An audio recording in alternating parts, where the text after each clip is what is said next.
she finds out that she's either crazy, going to die of brain cancer, or she's a freak of nature that was never human in the first place.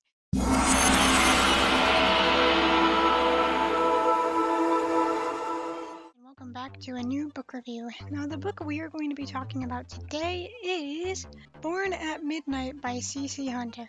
Now, this is a book I had never heard of before until a long-distance friend of mine recommended it based on the books that I already read, because she recommended it to me when I was in the middle of a different series called Hush Hush by Becca Fitzpatrick. And this book is kind of about a girl who figures out that she may not be human and gets introduced to the world of supernaturals. So if that's something that appeals to you, I suggest you skip this review and come back to it once you've read it, because it will contain a bit of spoilers for this book. So with that being said, let's get into the characters of this book.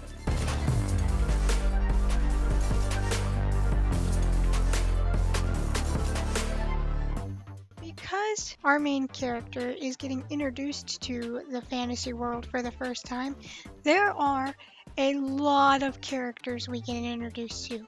We have our main character, Kylie, who is in denial that she isn't human. We have a soldier ghost who follows her throughout a lot of the story.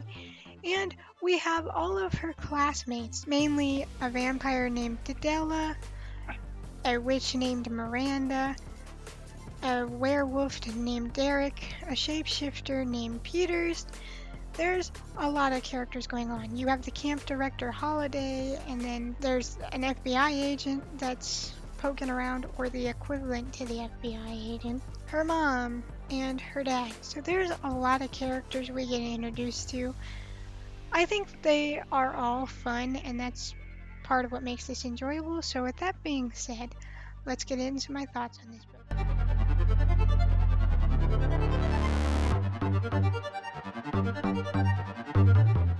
My first thought when I was listening to this book on audio was, this sounds like a show I've seen before, because we start out with Kylie realizing that her mother and father are getting a divorce because they can't seem to get along.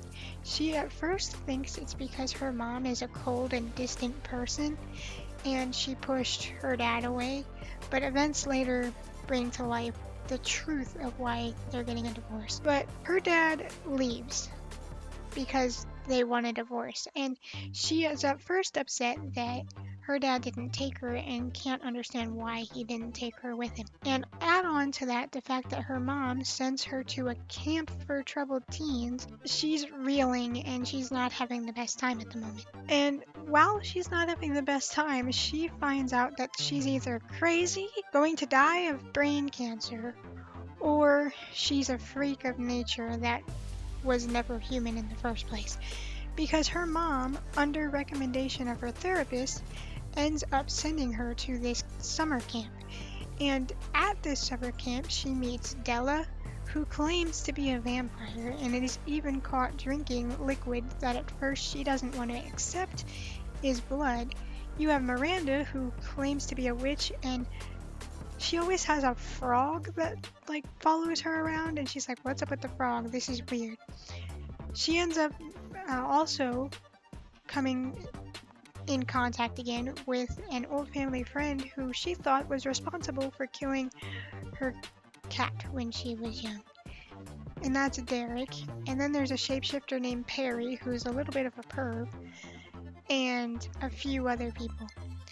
And this book is a bit boring because it is the first in a series and you are being introduced to this world and the characters in it, and that's kind of all that happens.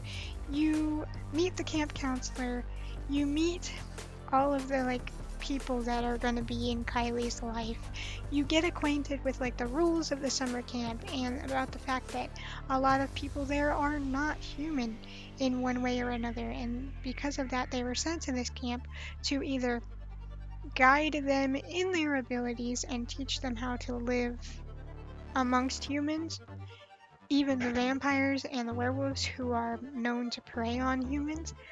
But Kylie doesn't know what she is, and the supernaturals can't read her either.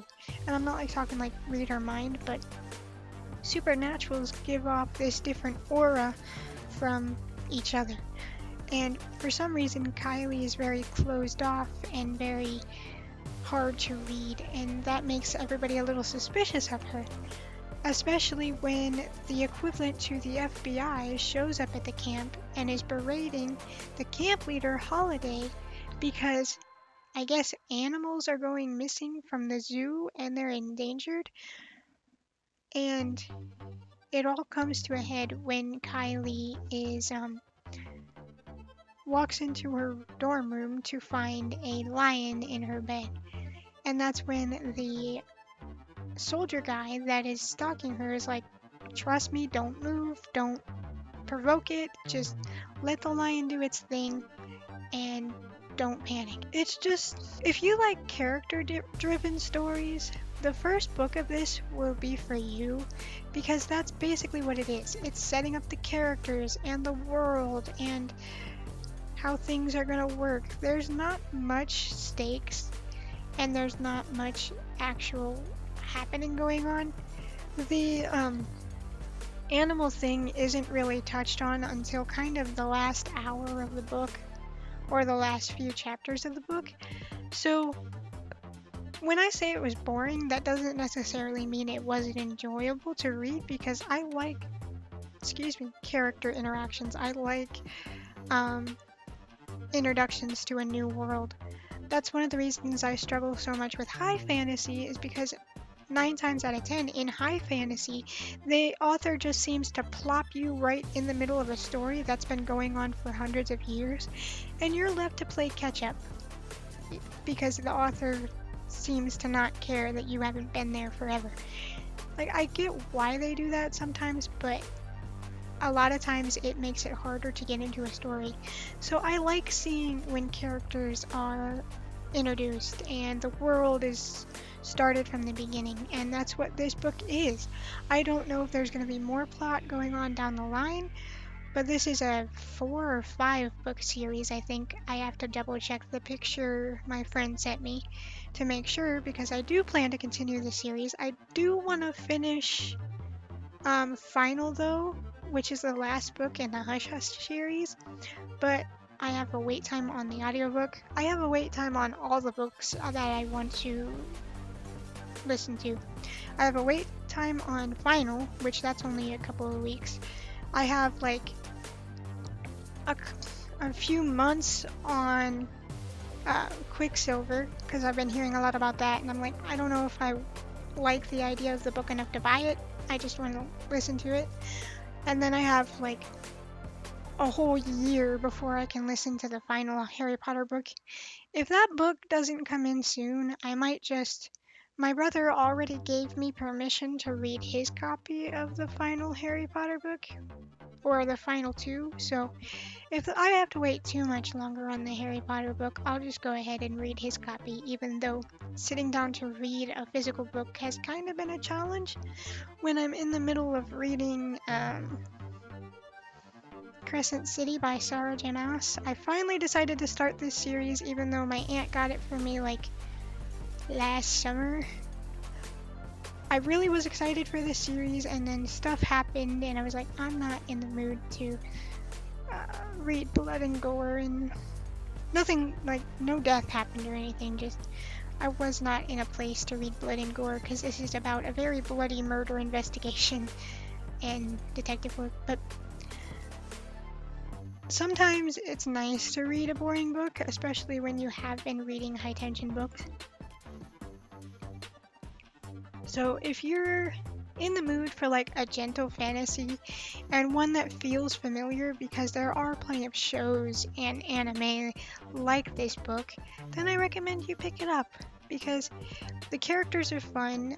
There's like a sister dynamic with Della and Miranda and Kylie, even though Miranda and Della fight like cats and dogs because they get under each other's skin. And Kylie's kind of like that, no, not today, not today, just sit down. Like, it's about like the mystery of what Kylie is. And although I did call that the ghost was her dad all along. Very early on in the book, I don't think that was supposed to be a big twist, or maybe it just clicked into my mind. Because I'm good at doing that with stories, because I do think deeper into them as I'm listening or reading. I used to drive my friend Luke crazy with that, because we'd be watching a murder mystery, and I'm like, I was suspicious of this character, I'm keeping my eye on them, and then stuff would keep happening, and I'm like, yeah, it's definitely them. And he goes, how the fuck do you do that? You figured it out in 5 minutes over a look that nobody else saw. And I'm like, I just pay attention. I don't know. It's just, I can't turn my brain off and watch and read things unless I'm very tired or very done. And at that point, I just want to lay in my bed and stare at the ceiling. I don't want to read. I don't want to watch stuff. I don't want to. If I'm that tired, I'm just going to stare at the ceiling or sit there with my eyes closed for a minute.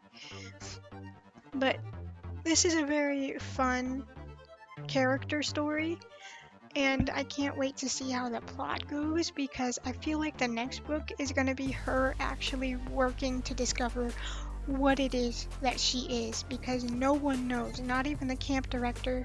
Her parents are both human, which is part of why I was like, okay, that was part of why I was like, soldier guy has got to be her dad, because he's there all the time. He's not made a move to threaten her.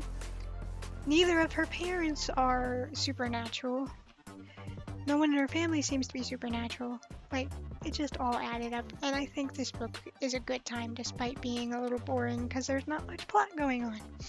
But I hope you guys enjoyed, and I hope to see you next time. Bye! Also, I'm a bit not awake today, so if this review seems a little rambly, I apologize. Alright, bye.